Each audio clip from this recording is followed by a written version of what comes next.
Here are the top 3 teenagers reacting to life sentences. This is part 1. This will be a multi-part series because unfortunately there are a lot more teenagers than you would otherwise expect that have received life sentences. In at number 1, we have TJ Lane. TJ Lane had a very tumultuous family life and also had issues with his school. And on February 27th, 2012, TJ took a .22 caliber gun to his school and sent 10 rounds into randomly selected students at Ohio's Chardon High School. TJ Lane, when in court, was extremely disrespectful to the victims' families. He wore a shirt that said "killer" on the front of it, and he even flipped off the victims' families, saying that the thought of taking those students' lives pleased him greatly. But when it actually came time to his real sentencing, he sat quite quietly with a small smirk on his face, and then he was escorted out of the room. Here's the reaction. Individually discharged by the bailiff. We are adjourned.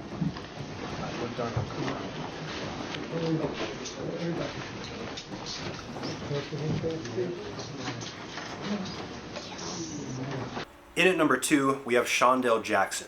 On July 6, 2009, him and an associate attempted to rob a student by the name of Nathan Potter of his money. When Nathan told them that he didn't have any money to give them, Jackson took Potter's life.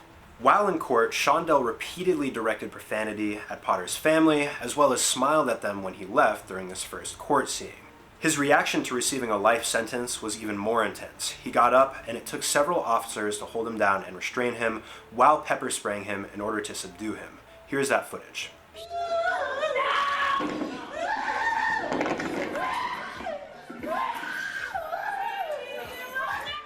The third and final teen that we're visiting in this video is Dylan Shoemaker, who at the age of 16 took his girlfriend's toddler's life while babysitting him. While babysitting his girlfriend's toddler, the toddler wouldn't stop crying. So Dylan tried to muffle these cries with a pillow and then struck him 3 times in the head until he was no longer crying.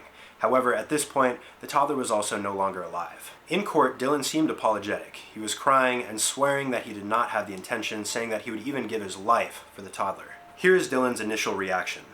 I can't take back what was done. I wish I could. I would give my life for Austin.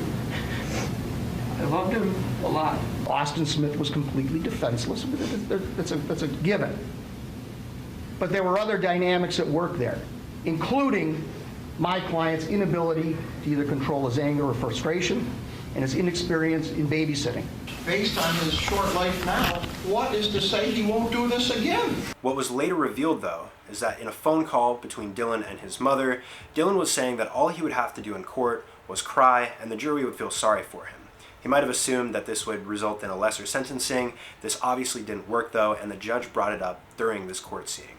Here's the video. The record will show that you admitted that on July 23, 2013, in a phone call to your mother from the holding center, you stated, and I got a quote from the court reporter, "I am a 16-year-old blonde.